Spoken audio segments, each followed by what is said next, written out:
registered their intention to make some interjections. Ma'am Gina, yung mga senator judge naman po magtatanong sa inyo. First to register is Senator Pangilinan. You may proceed, sir, when you're ready, and you have 2 minutes.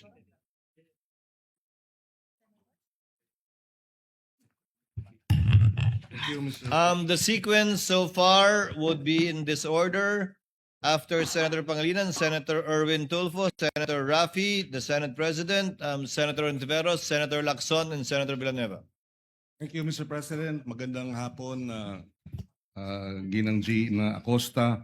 Sabi niyo kanina na kayo ang disbursing officer at yung paglipat niyo ng pondo kay La Chica ay na-disburse ninyo ang pondo. Tama?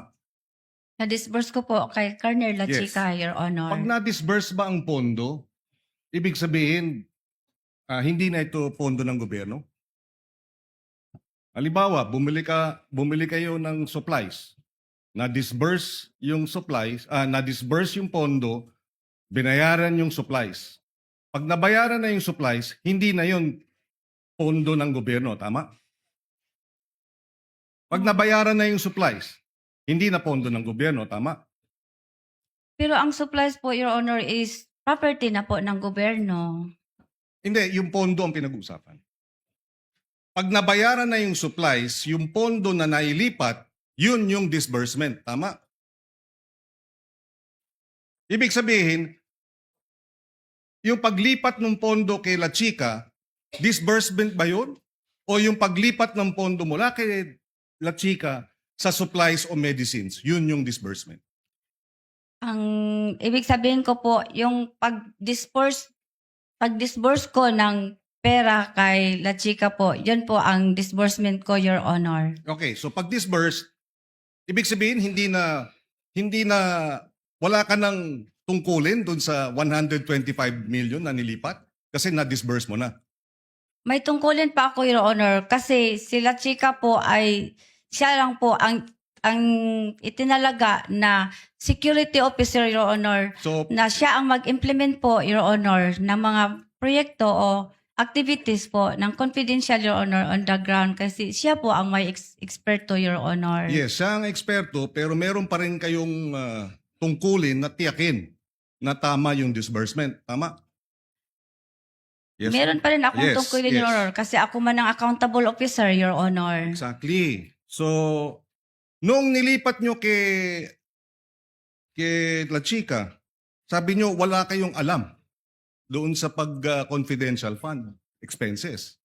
Hindi ba? Sabi nyo, kasi po, values confidential operations, siya po ang eksperto. Kasi po, may alam, siya po ang may alam, Your Honor. Confidential po yun, Your Honor. Wala akong alam. So, paano nyo babantayan yung disbursement kung wala kayong alam dun sa paggastos ng confidential funds?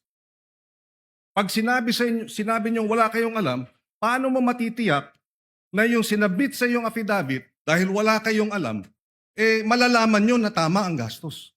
Nagsubmit po siya sa akin ng nagsubmit po siya sa akin ng utilization report, Your Honor. At naniwala din ako kay La Chica, Your Honor, kasi siya po ang itinalaga ni Vice President Sara Duterte, Your Honor, as security officer. At siya po ang aming commanding officer ng BPSPG. So, okay, so naniwala kayo.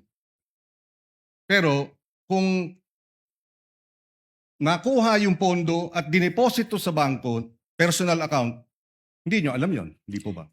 Hindi ko nakita, Your Honor. Okay nga. So hindi nyo alam kung inilipat sa private account. Hindi ko alam, hindi ko nakita, Hindi nyo Your rin Honor. alam kung talagang tinanggap ni Mary Grace Piatos yung pondo personal. Hindi nyo rin alam. Wala ako sa ground, Your Okay, Honor. Hindi nyo rin alam kung nilipat yung pondo at ipinamudmod sa kung sino-sino. Tama? Wala pa ako sa ground, Your Honor. Okay, last wrapping up, Mr. President. Kindly wind up. Yes. Yung nabanggit na 122 million para sa medicines at 112 million para sa supplies. Alam niyo yon, di ba? Alam ko may purchases Yes. na ganyan, pero di ko makabisado, Your Honor, ang amount, Your Honor. Di ko kahinumdum kung pila tanan, Your Honor. So, Kung hindi how nyo- much, Your Honor, lahat. Hindi mo alam kung magkano dun sa 122 million ang binayad sa gamot pang tree planting. Hindi nyo rin alam kung magkano ang binayad na supplies para sa lakbay-aral dun sa confidential funds. Hindi nyo alam yung specific. Meron pong binigay sa akin si Security Officer, Your Honor, yung fund utilization report, Your Honor, at saka yung So magkano ang acknowledgement receipt, medicines, Your Honor. magkano ang medicines na napunta sa lakbay-aral? Hindi ko kabisado ang Kaya amount, nga. Your Honor. Magkano ang medicines na napunta sa tree planting? Hindi ko na maalala, Your Honor, magkano sa dami-dami po ng acknowledgement receipt, Your Honor, na binigay at saka po yung sa fund utilization of Your Honor na 4 po yon. So kung hindi nyo alam kung ito'y na-deposito sa bank account, hindi nyo rin alam. Kung dokumento lang, maaring peke, hindi nyo rin alam kung talagang napunta sa tree planting o napunta sa lakbay-aral. Nagtiwala po ako sa Security Officer, Your Honor, kasi siya po ang gi-appoint ni Vice President, Your Honor, na siya po ang mag-implement ng confidential activities, Your Honor, on the ground. Kaya siya po ang eksperto, Your Honor. Thank you. No further questions Thank you, for now.